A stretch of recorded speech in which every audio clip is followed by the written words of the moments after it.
clinked like crystal. The chandeliers above shimmered in golden glints, and everyone seated at the long table had their wine glasses half raised, their faces glowing with admiration for the man at the head, my father, Charles Mitchell. 42 years, he declared, standing tall in his crisp gray suit, his silver hair combed like he was still running boardrooms. 42 years I've given my life to this company. And tonight, I want to acknowledge the people who made it all worth it. Before we begin, drop a comment and tell us where are you from and from which city you're watching our videos.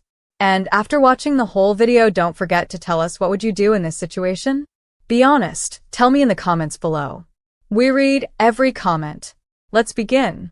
He looked around with that commanding smile he wore like a crown.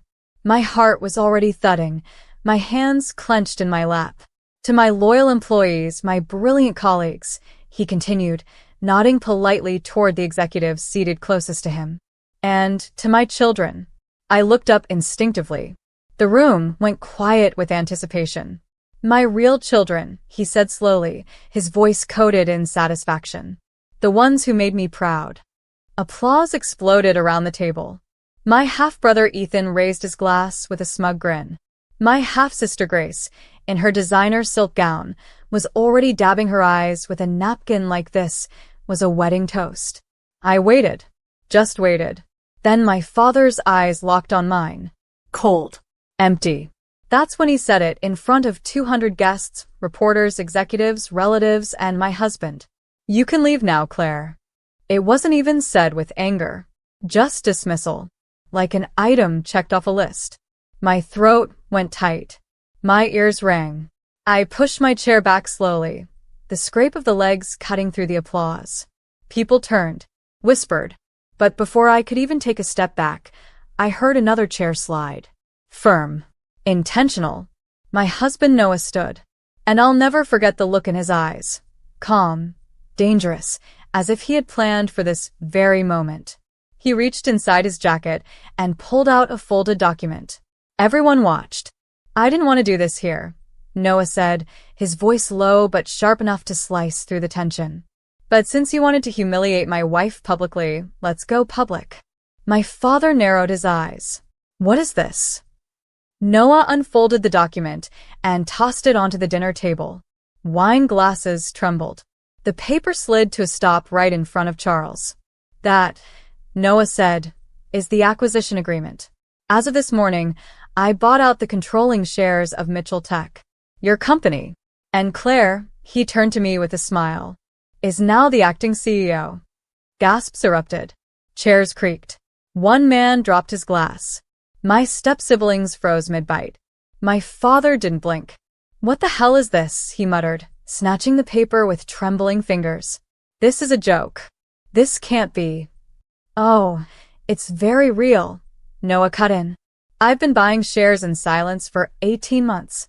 You were too busy looking at your reflection to notice your empire slipping away. I stood there, barely breathing. You raised a glass and told her to leave? Noah turned to the guests now. Let me tell you something about the woman you just clapped at being humiliated. The room was dead silent. She worked 2 jobs through college while you handed Ethan a corner office for crashing her car into a bar. She paid your hospital bills when you were sick and told the world you were out of the country. She built a successful marketing firm without a single penny from your so-called family fortune. And for 10 years, she kept hoping you'd see her as more than a stain on your last marriage. I blinked, my vision blurring. So yeah, Noah said. You can toast to your real children all you want. But tonight, Claire owns everything you ever built. He reached for my hand. And this time, everyone stood up. But not to applaud him. To apologize to me. To stare. To realize that the woman they treated like a shadow just became the storm. The air felt heavier than before. Some guests pretended to sip wine just to hide their stunned expressions. Others whispered behind napkins. A few executives from my father's board quietly stepped away from the table, as if their careers were being measured in real time by which side they stood on. I was still standing, still gripping Noah's hand, and still wondering if this was real. Charles hadn't moved. He kept staring at the document in his hand, jaw tight, breath shallow. You could see it, the calculation, the denial, the fury building under his skin like a pressure valve about to blow. He finally spoke. Not to Noah. Not to the room. To me. You think this is how you get respect? I didn't flinch. No. This is how I get peace. He stood, slow and rigid. You ungrateful. Don't, Noah said flatly. One word. That's all it took to bring my father's rant to a halt. And that silence said more than any argument ever could. Because for the first time in my life, someone who loved me wasn't afraid of him. I turned slightly to the side, finally facing the guests. My stepmother, Valerie, looked like someone had poured cold champagne down her back. Grace's lips were parted in disbelief, and Ethan had the audacity to laugh, the kind of weak, broken laugh that sounded more like a man watching the stock market crash. This wasn't about revenge, I said softly, my voice shaking but steady enough to carry. Not at first. I never planned to take anything. I just wanted to matter. I wanted you to see me. You want a stage? Charles snapped, his face flushed. Is this it? This circus? No, I replied, stepping closer. You built the stage. You just never thought I'd have the power to step on it. His mouth opened, but no words came. I took a deep breath, feeling the weight of every silent insult, every cold shoulder, every time he introduced me as the other one. You treated me like I was disposable, I said, locking eyes with him.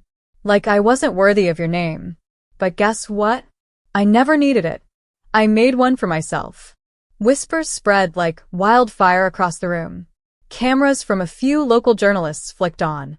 I hadn't even noticed them arrive. This was supposed to be a corporate retirement dinner. Now it was a coronation. Valerie tried to speak. Claire, this is absurd. Your father is retired, I said without missing a beat. And from tomorrow, all company access will be revoked unless explicitly approved by me. Gasps again. She shut her mouth. Ethan muttered. You won't last a month. You don't have what it takes to run Mitchell Tech. Noah chuckled quietly. Good thing we brought the board minutes and Claire's private investor presentation. She doesn't just have what it takes, she was already doing it under another brand for 3 years. And outperforming this company in every metric. I reached into my purse and pulled out a thumb drive. If anyone at this table wants to see the future of Mitchell Tech, I said, laying it on the table, you're welcome to come by the office at 9 a.m. tomorrow. We'll be having coffee. Without nepotism.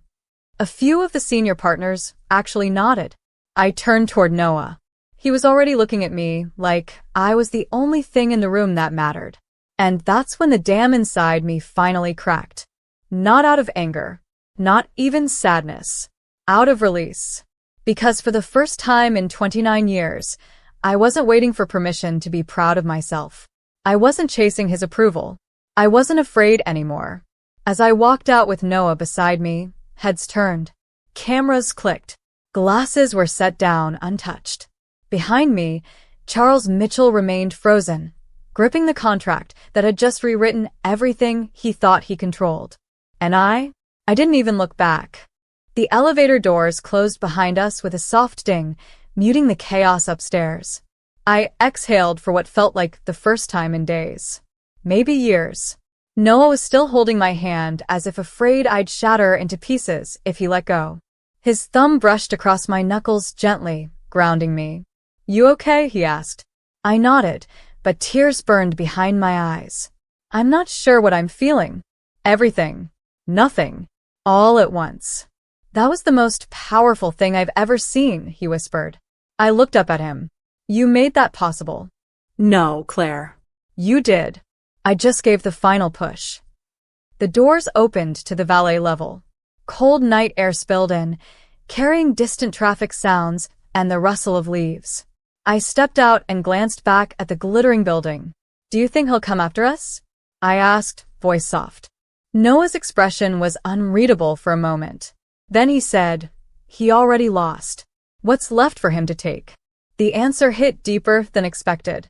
Everything he ever had was built on power. And tonight, we rewired where that power flowed. Our car pulled up, a quiet black Tesla, Nothing flashy. The valet gave me a look I couldn't quite read. Respect, maybe. Or curiosity. But he didn't say a word, just held the door. As we slid inside, I turned to Noah again.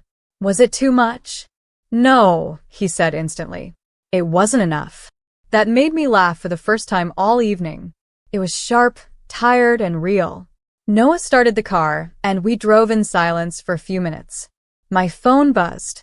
A dozen missed calls. Ethan, Grace, even 2 from Valerie.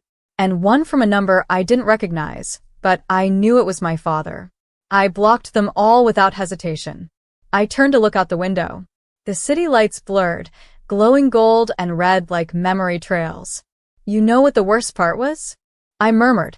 What? I wasn't surprised. Not really. I'd hoped he wouldn't do it, but I knew he would. Noah didn't reply. He didn't need to. Growing up, I continued, I used to sit at the top of the stairs when he hosted company dinners. I'd imagine he'd notice me, wave me down, introduce me to his friends like I mattered. My voice cracked. He never did. Not once. Noah reached across the console and took my hand again. But tonight, I said, steadying myself, he had to see me, not as a mistake, not as an embarrassment, but as a woman he underestimated one too many times.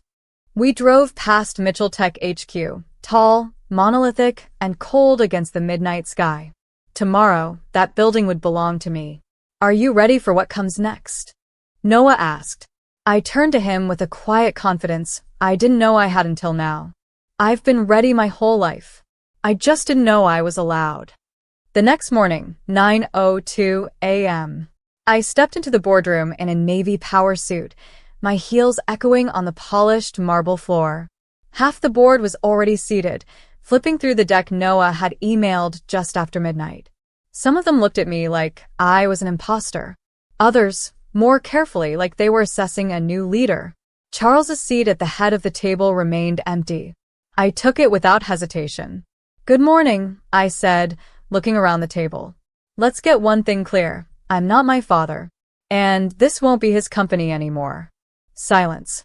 Then someone near the end of the table, an older man named Gerald, head of legal, nodded once. Then let's begin. I smiled. Back at the Mitchell estate, Charles sat alone in his study, staring at the blank screen of his monitor. His phone buzzed endlessly, but he didn't answer. The house was too quiet.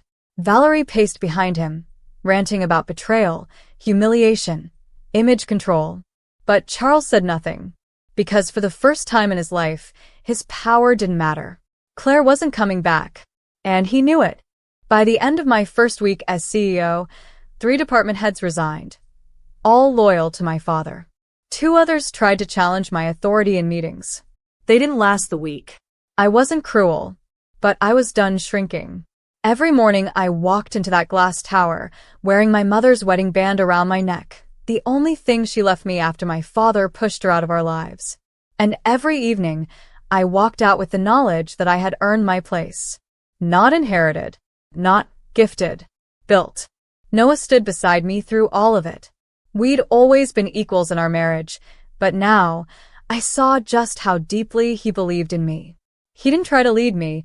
He cleared the path, let me roar, then stood in the front row applauding. But the Mitchell family? They weren't done. Not yet. 2 weeks later, Mitchell Estate. The knock on the door echoed through the house. Charles opened it himself, something he never did. His eyes landed on a woman with cold eyes and a firm expression, Emily Sorensen, the board's new compliance advisor. Hired by me. We need to talk, she said without asking permission to enter. He didn't move. You've been using company resources to fund private expenses. Unreported transfers. Misleading stakeholders about performance prior to your exit. His face paled. You don't want this to get legal, Emily said calmly, handing him a sealed folder. Claire told me to offer you a choice. Step back, stay quiet, and preserve what legacy you have left, or let us handle it publicly. He didn't open the folder. He didn't have to. He knew she had him cornered. For a man who ruled through fear and control, nothing felt more powerless than silence. Later that day, my office. Grace showed up in designer sunglasses and crocodile tears. I didn't know he'd go that far, Claire, she said, dabbing at her cheek. He told us you were unstable, that you didn't want to be part of the family. I watched her calmly. And you believed him? She looked away. No apology, Grace? I asked. Not even for laughing when he told me to leave in front of everyone? Silence. You're here because you're scared, I said. You think I'm going to take everything. But what you don't realize is, I don't want everything. I just want mine. Grace stiffened. What does that mean? It means if you want access to Mitchell Tech shares moving forward, you'll actually have to work. I'm not giving free titles to people who think family name equals entitlement. She blinked like she'd been slapped. You'd shut me out? I leaned forward. I'm not shutting you out. I'm making you earn your way in. Something our father never taught you. 3 days later, a phone call I didn't expect. Claire, came the voice on the other end. Charles. I'm not calling to fight, he said after a long pause. I just wanted to know, was there ever a time you forgave me? The question was so out of place I almost thought it was a trap. I forgave you 1,000 times, I whispered. You just never noticed. Another silence. I was wrong about you, he finally said. But I can't undo it now. No, I replied. You can't. Then what's left? A choice, I said. You can hate that I've won. Or you can live with the reality that I never needed to beat you to be better. Then I hung up. And for the first time, I felt free. 2 months passed. Mitchell Tech stock quietly climbed under new leadership. I wasn't loud. I wasn't flashy. I just worked, restructured, removed dead weight, and finally made space for the kind of innovation my father always ignored. One afternoon, I visited the foundation I quietly started in my mother's name, a scholarship fund for young women in tech. As I stepped out, Noah was waiting beside the car. He smiled and handed me a small envelope. It came to the office, he said. From him. I opened it slowly. Inside was a handwritten note. Claire, I don't expect forgiveness anymore, but I see you now, and I'm proud. Dad. No fanfare. No manipulation. Just a line too late. I folded the note, tucked it away, and whispered, that would have meant everything if I needed it. Then I walked toward the car, where my real future